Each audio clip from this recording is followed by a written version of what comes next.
There was a little boy, and he had in his house one of those great big, enormous family Bibles that you get, like the big one up there, about that thick and about that wide and that big.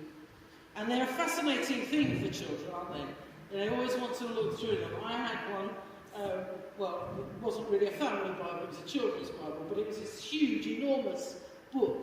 And it's just fascinating, because every time you open it up, you find something slightly different.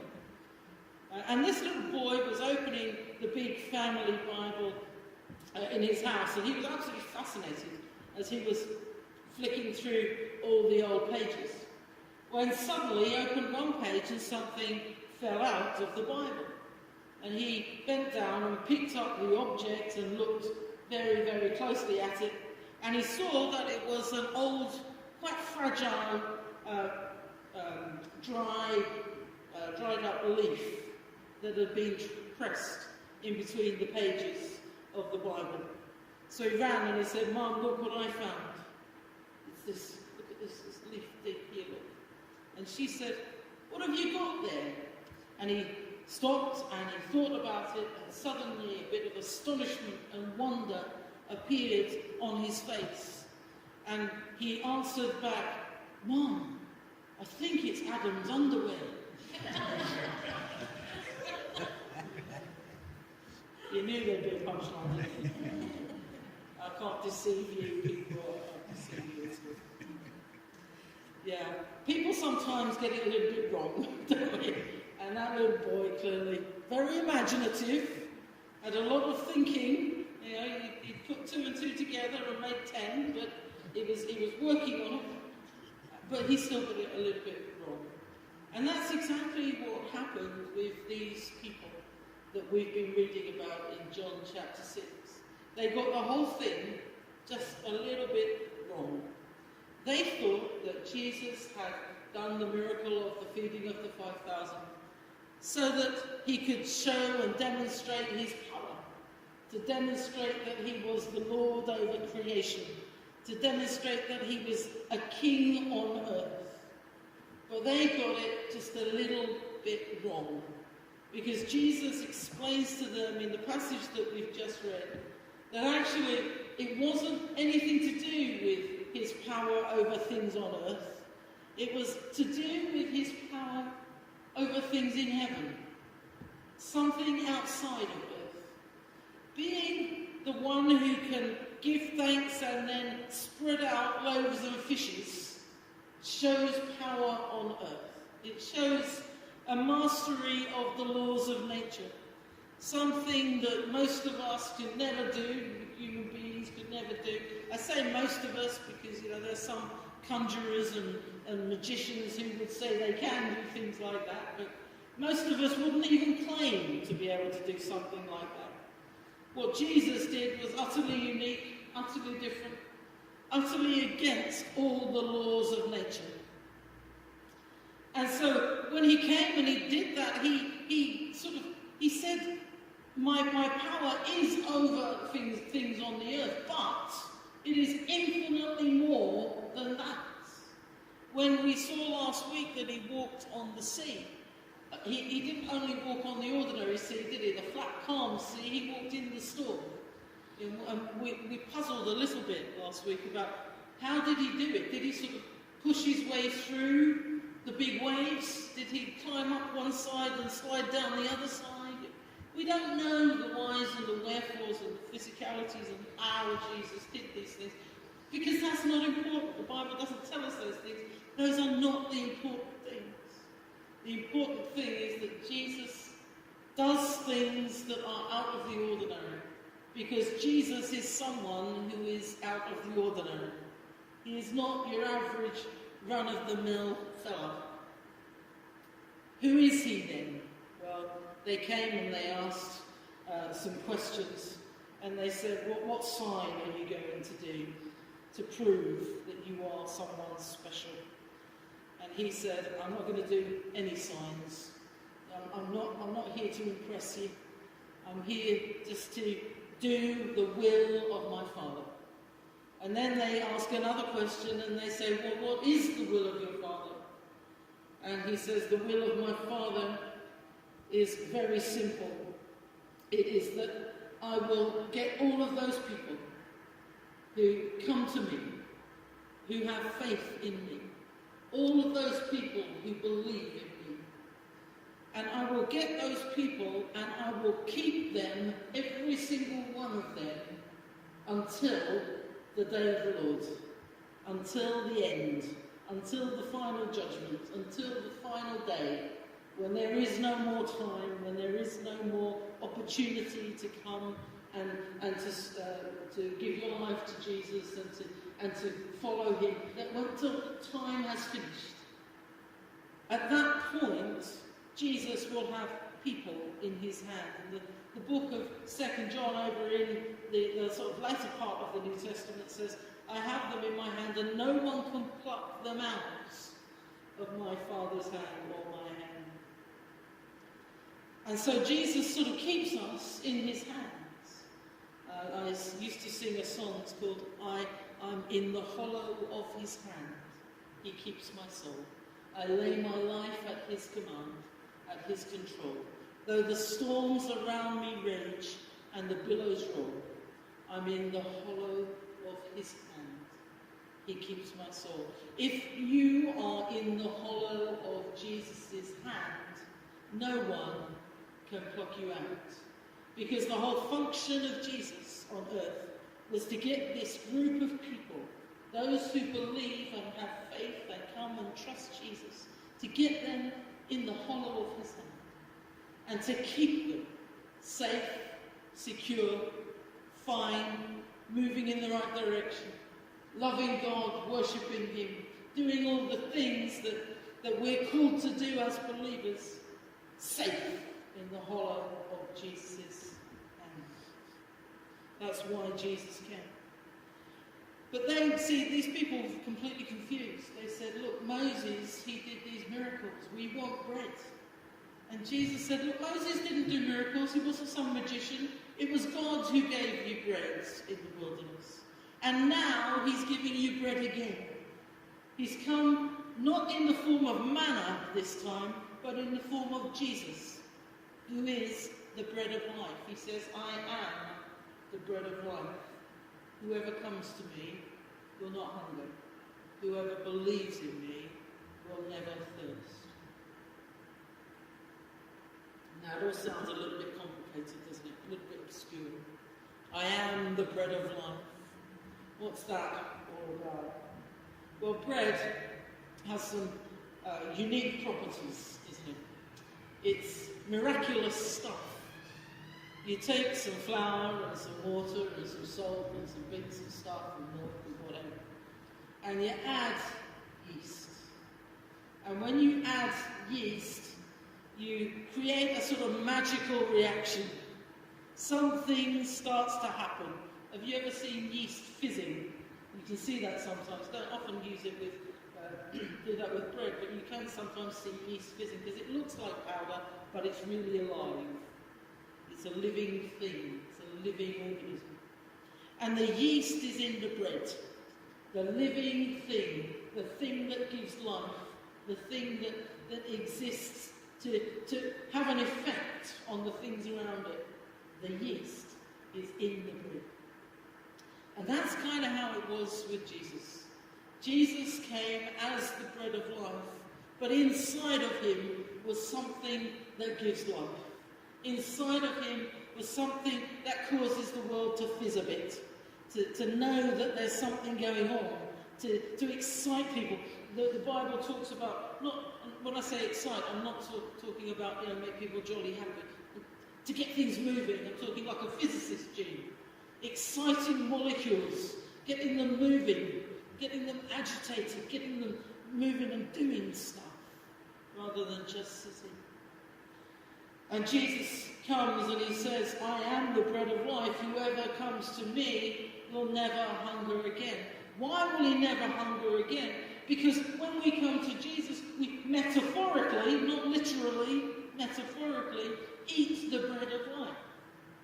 When we have communion together, we symbolically eat the bread of life. We symbolize the bread of life. But when we come to Jesus in faith, we eat that bread metaphorically. It's a sort of an image to let you understand what we're really doing. It's coming to him and saying, I can't survive on my own. I'm not enough on my own. I can't have life on my own. I certainly can't have eternal life on my own. I don't have enough to sustain my life for more than 3 days.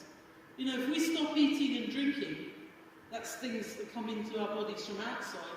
It takes you 3 days to die if you can't get water. About 3 days. If you can't get air, it takes you about 3 minutes. If you can't get food, maybe about 2 months. You know, so if you don't have things coming into you from outside, your life cannot be sustained. You of yourself cannot sustain your life.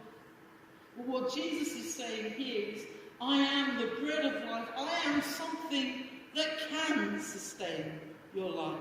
Not only your life on earth, but your life afterwards in heaven. Whoever comes to me, he says, I will not cast out. He's laying out for them a feast. A little bit like he did when he fed the 5,000. He's giving them food that goes on and on and on. He's saying, not only can I expand food to many people, but I can expand food through lots of time into eternity. It's a very, very interesting idea that he gives food outwards, but he also gives food upwards. Because this food, the bread of life, doesn't cost anything, but it costs everything. It doesn't taste of anything, but it is the sweetest thing you'll ever experience. This is the bread of life. It's a bread that causes you not only to live life to the full, you will live life more abundantly. So I've come that you might have life, and life more abundant. So not only does having Jesus in your life give you a more abundant, a more full, a more fulfilling, a more perfect life. I'm not talking about material things. I'm talking about the fullness of the Spirit. Jesus gives us that life now, a life more abundant, a fuller life. But not only more abundant in terms of quality, but more extensive in terms of time. Because we have not only life in this world, but life in the world that is to come.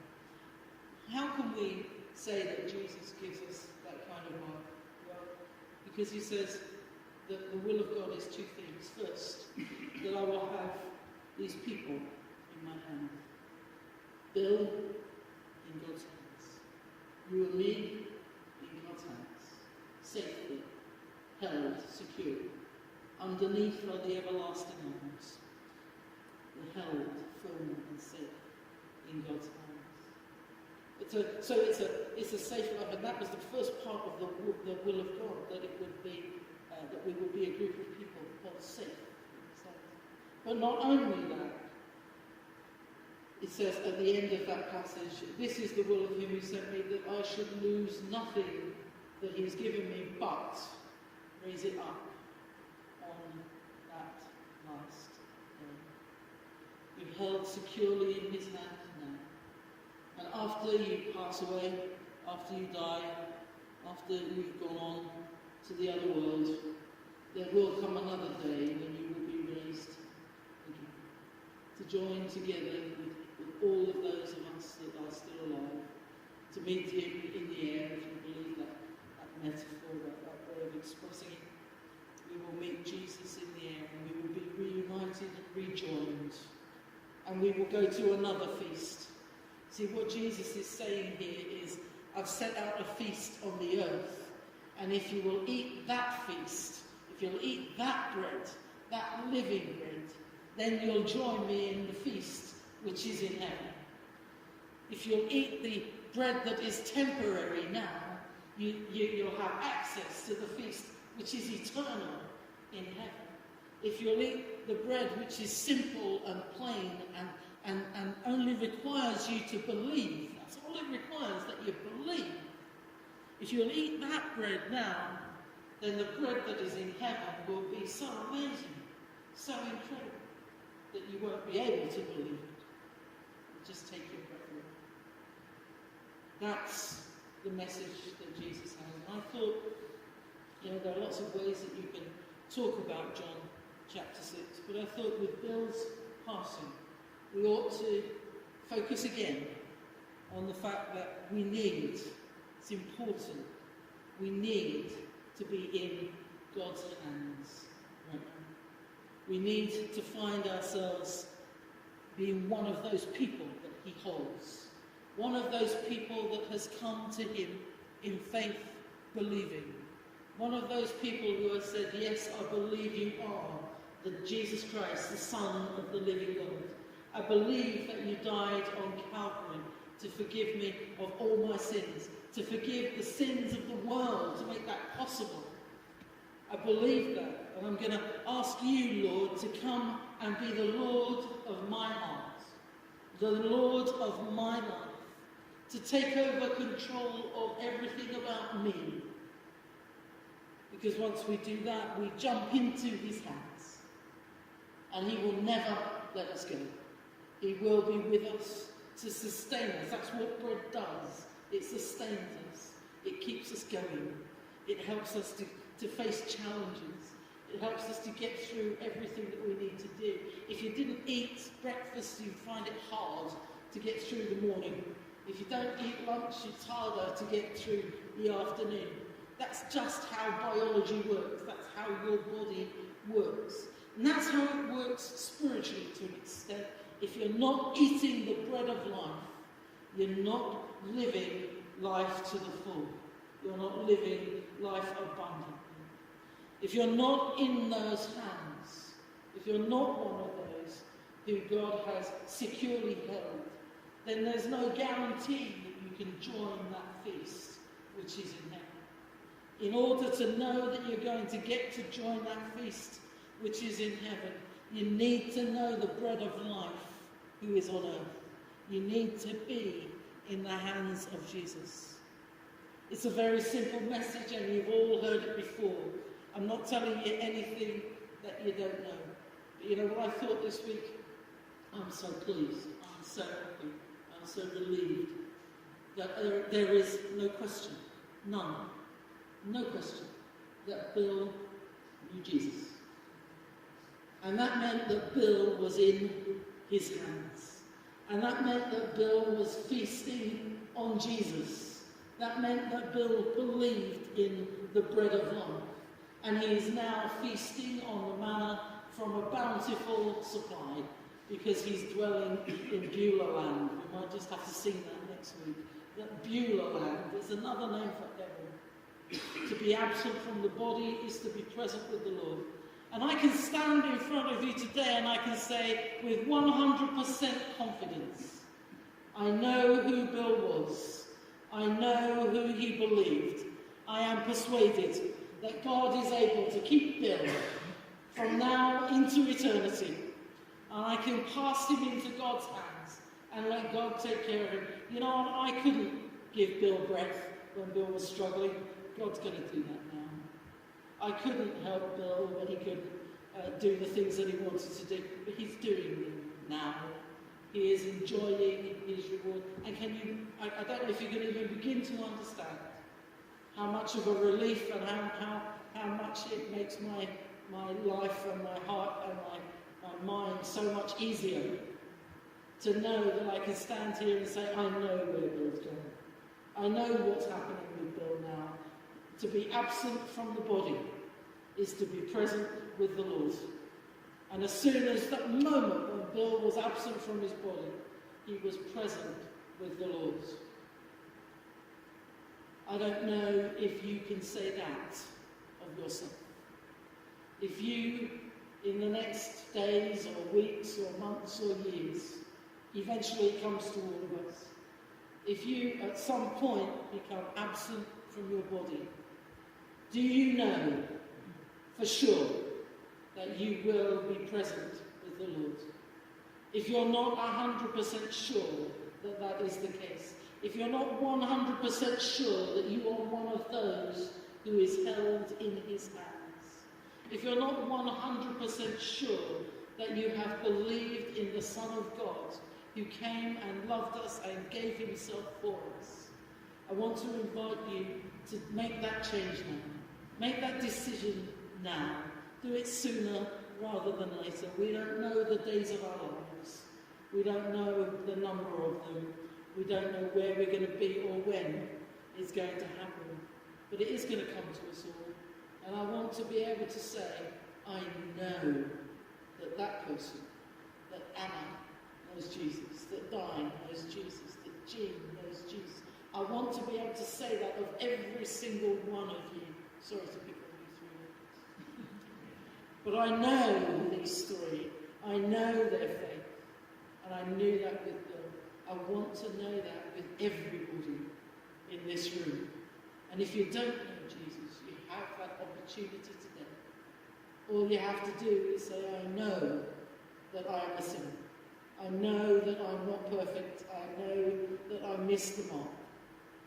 And then you say, Lord, I know that you are perfect, that you are not a sinner, that you didn't miss the mark. I'm no good, you're everything good. I missed it, you didn't miss it. You've got to understand that relationship. And then you say, Lord, you died when you shouldn't have. I don't want to die, even though I should have. And you say, Lord, that sacrifice that you made on the cross of Calvary, let that sacrifice be mine. And let my sin be gone from me, because you took our sin to Calvary. You can do that and say, Lord, I believe that you died, that you rose from the dead, so that death, hell, the grave, and sin would be destroyed forevermore. That Jesus lives and reigns forever. So that we, through believing in him, through faith in him and his death and resurrection, can live forever with him. That's the decision that needs to be made. That's the first decision. That's the beginning of faith. Everything else grows out of that. Look, if you've been fighting a fight and thinking, I'm going to fix myself and then I'm going to come to Jesus, you're on a losing wicket, my friend. You can't fix yourself. You come to Jesus and ask him to fix you. You cannot fix yourself and say, then I'll come to the Lord. Have faith and believe and trust and turn things over to him to fix. And he will fix you in a trice. He'll sort you out, whatever way or shape or form that takes. But don't wait for too long, because we don't know when that day's coming, and I don't want to be unsure when your day comes. I want to know where you are, where you've gone, what you're up to. I know it's a gospel message, I know it's a Sunday morning, but that's what the Lord put on my heart. You need to accept him. You need to eat that bread. You need to make the life of Jesus, the yeast that is in the bread of life, the life of Christ. You need to make that your own life through faith. All things flow out of that first thing. That's the first thing. That's the first word. Jesus will keep you. He'll keep you safe. He will not let anyone pluck you out of his hand. He'll keep you safe from now into eternity. But you have to make that first step towards him. Let's pray. And if any of you are at the point where you're ready to accept Jesus into your heart and make that first profession of faith, I want you just to pray this prayer along with me. Lord Jesus, I thank you that you came to earth to be the bread of life. I thank you that you came even though I am a sinner, even though the world had gone wrong, even though we have failed as a human race. Lord, I acknowledge my sin, and I ask that your death, that your sacrifice would be applied to my sin. I give my sin to you. I turn from my sin. I repent of my sin. I don't want it. I don't like it. I don't need it. I turn away from it. And I give my life into your hands, Lord Jesus, and ask you to lead the way. I want to be in your hands on that final day. I want to know you and the power of your resurrection giving life to me, a new life, a life lived for the glory of God. And so, Lord, I'm sorry when I failed. I'm sorry for my sin. I turn away from it, and I receive your life, the Holy Spirit in me. Come and live in me, Holy Spirit, and let me know everlasting life. In Jesus' name, amen. If you prayed that prayer today, God has started a work in you. He's begun the work that he will continue until the very end of all time. Tell someone that you've changed, that you've made that decision to not fight against God anymore, but to accept him. Not to reject the bread of life, but to eat the bread of life. Not to run away from God, but to jump into his hands. If you've made that decision today, tell someone, anyone, tell as many as you like. Everybody in this room will be delighted to hear it, I'm sure. Read your Bible, start praying every day, because the Lord Jesus doesn't only hold you in his hands like that, he holds you in his heart, and he wants a relationship with you on a daily basis. Let me know as well, because I really, really, really want to know kind of information. We're going to sing one more time. If you have heard that before, this is the song that will reinforce that.